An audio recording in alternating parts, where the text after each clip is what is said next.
Good afternoon, everyone. I'm Liza Angelia Escarda, and I'm going to present to you the myth of Toglai and Toglibon, a Bagobo origin story.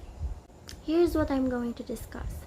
Myths, a short introduction on Bagobo, author's biography, Toglai and Toglibon, a Bagobo origin story, elements of the story, plot structure, and my analysis or comment on the short story.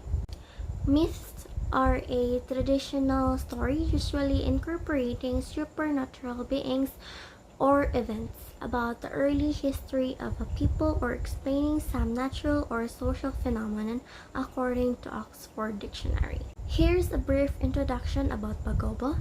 The Bagobo constitute one of the largest groups among the indigenous people of southern Mindanao. They are called ethnic because they are the people whose distinctive identity is rooted in history. The Bagobo are a settled people practicing agriculture, hunting, and fishing. Their chief crop is rice, which they grow in clearings on the mountainsides. Since this grain is their staple food, the whole routine of this cultivation is most closely bound up with their religious beliefs and practices. Author's biography. Mabel Cook Cole, from 1846 to 1923, was an American writer and anthropologist. She specialized in the study of ancient man and in studying the people of the Philippines. Her books include the study of primitive man, the story of man, savage gentlemen, and Philippine folktales. Her collection Philippine Folktales, published in 1916, was Cole's attempt to make a thorough compilation of folktales from the nation. Cole's tales share the wonder, magic, and superstition of the Philippines and give American readers a new appreciation for their culture. Toglai and Toglibon, a Bagobo origin story. In the beginning, there lived one man and one woman, Toglai and Toglibon. Their first children were a boy and a girl.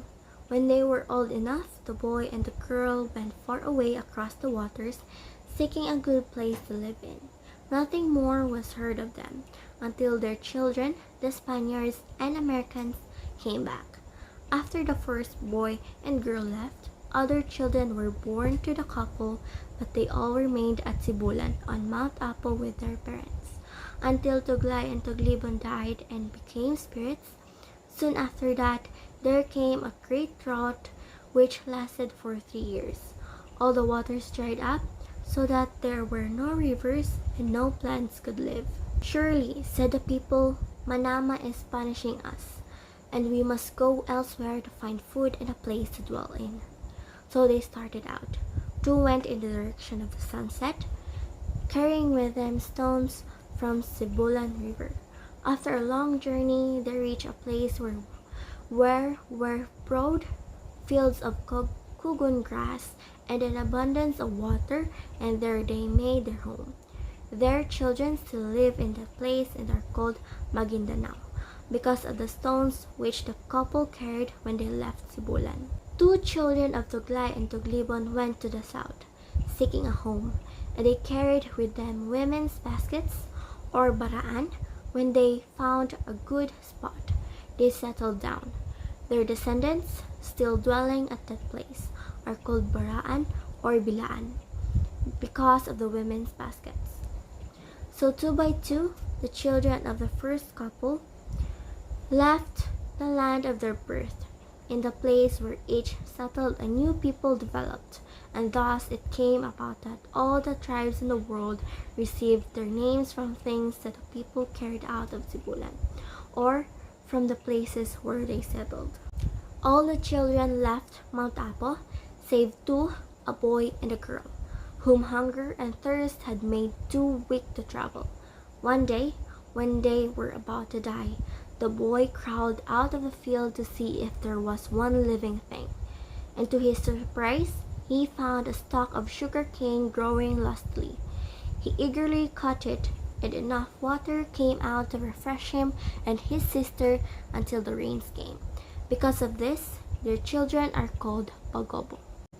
Toglai and Toglibon are 2 of the most prominent figures in ancient Bagobo culture. As for the origins of their names, the second syllable in Toglai means man in Malay, while the Libon in Toglibon means virgin. The way our Mindanaoan ancestors worshipped the spirits in the pre-colonial era combines both their old beliefs and those of the foreigners they came in contact with. Elements of the story: characters Toglai and Toglibon, the parents of the boy and the girl, and the flat characters and the protagonists of the story.